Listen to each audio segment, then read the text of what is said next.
Elsewhere in the association, the King is back. Well, he might become Tuesday night.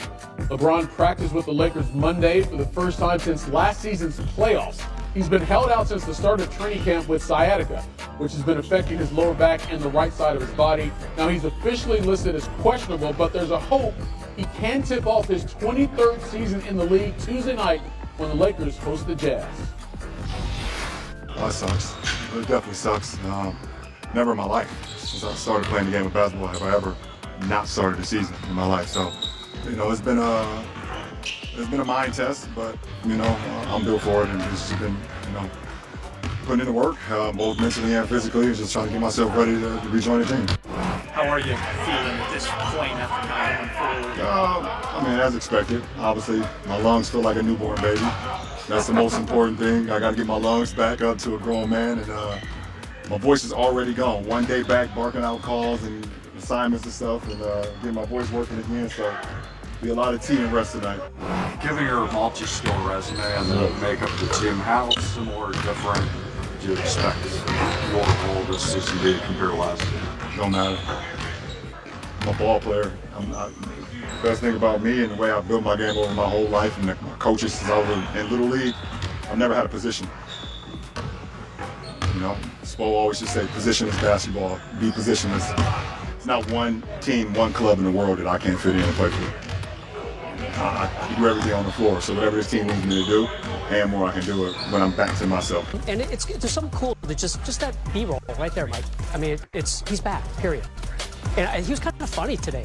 Like the quote about he's got newborn baby lungs. I mean, that's one of his funniest quotes in a long time. He's got to ramp it up a little bit by his own admission, get those grown man lungs. And you know what? I hope it happens tomorrow. I hope it happens as soon as possible. If not, Mike, he can wait until Sunday, a nice 5-day break. Either way, even if he does play tomorrow, it's his 25 minutes, whatever he's going to play. I think it's a nice little break after that to kind of, reassess how that felt, how that went, how his lungs are doing. Well, it speaks to the power and just the nature of who LeBron is that we're leading the show as well. We should for the Lakers coming back off the trip, getting to 10-4 at this point. But then here's LeBron James, and you're going to hear, I'm sure, what JJ said about it. I thought Austin Reeves probably said it best, though, when we were in Milwaukee. And I think you mentioned this earlier in the trip as well, about a month ago, Bress. Basically, LeBron has been watching these games, right, obviously in person, and then he's been watching them from home. And he's been texting his teammates, and he can do everything on a basketball court. So he's like, all right, they're not doing this well, I can do that. They're not participating the proper way in their defensive slides here, and the computer is working, and so he's going to come back now and fit, I think, exactly where they need him to fit. And it's also kind of jarring to think that way because he's going to play 35 minutes, so he's also going to do a lot of stuff that he's always done. And so while on the one hand, Allie, that's going to take time, on the other, nobody is going to be better able to enter a team and not disrupt it while still doing so much as LeBron. And I think we're all very curious to see how that works out. You gave your thoughts on expecting him to return tomorrow versus the Utah Jazz. So I'll start with you on this. Do you expect to see him out there tomorrow night? Obviously, as of right now, to be determined. But I will also add to the things that you just kind of broke down. What team right now in the NBA is getting a player like this back, especially when you're already riding a high of momentum? It's a jolt of energy. Kind of like JJ said, we got a new player today. Yeah. A new guy back in town, and everyone was excited, and you could feel it. Yeah, I don't know if he's going to play tomorrow for sure. Obviously, it's a good sign, but the way that they do these in the modern NBA, it's all right, how did LeBron feel tomorrow morning, right, after he recovers from his first full practice in a long time? And the particular nature of this week is so weird because there's only the one game. And then the Lakers don't play again until, let's see, so tomorrow's Tuesday, then Wednesday. Sunday. Yeah, until Sunday.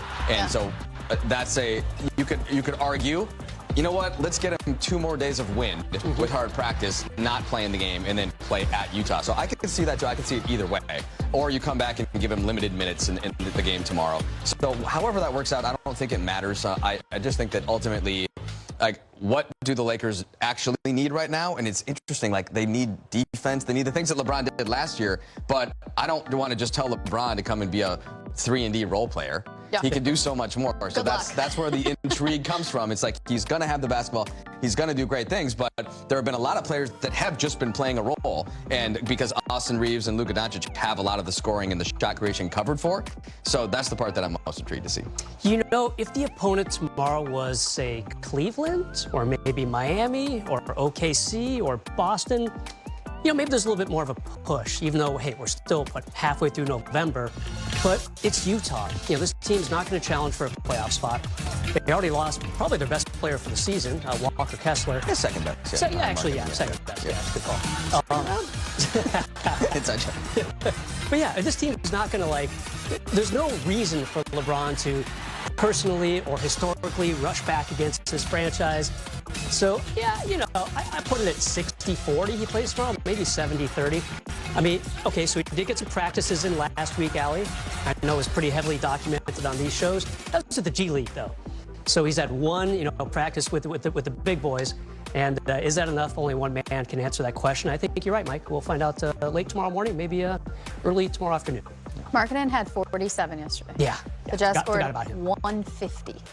Double OT, but yes. A lot of scoring. Still. Yes. The game was played and the score was 150. And he scored 40 the previous game in regulation, so he's filling it up right now. He's doing all right. Yeah. As we anticipate LeBron's return, let's check out the calendar. The Lakers are back home Tuesday to host the Jazz, and then they head to Salt Lake on Sunday, the 23rd. November 25th, they host the Clippers, followed by home games versus the Mavericks and Pelicans. NBA Cup time, baby. Here's more from LeBron and his return to practice. It was great. I mean, I appreciate the coaching staff and the players allowing me to, kind of, change the practice detail a little bit. They usually go at 11. I'm an early bird. I was like, can we go at 10? I wanted to go at like 8, but a little pull and tuck and pull. But it's very humbling. I mean, I could just go out there. That's the benefit of having a farm system, basically. The guys were gone on that long road trip.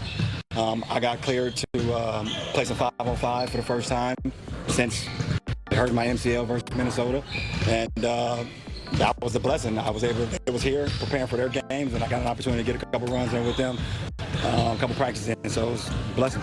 This group went 10-4 without you. Yeah. What did you kind of make of some of those moments? What have you seen watching them? The road trip went pretty good. It was a good way to end a road trip in Milwaukee, on that back-to-back start, and in New Orleans. So those last 2 games was very key. But guys have just been like, everyone enjoys being around each other and love playing it for one another. A lot of guys sacrificing. So just for me, just seeing ways I could just fit in organically, right off the top. I know ways I can help this team right away when I am put back in the lineup. Did this time make you miss it? Like everything, like playing in games, being in the NBA, suiting up with your teammates? Just seeing them going out there and working. I love the work. I love the process of working. I don't miss the travel. I'm about to be 41 years old. I was happy sitting at home, on my couch after working out and things of that nature. Yeah, but I don't miss the travel, but I definitely miss the competition and miss these guys. Wouldn't that be the life? Yeah. You don't have to travel. Just play the home games. No big deal. Top take.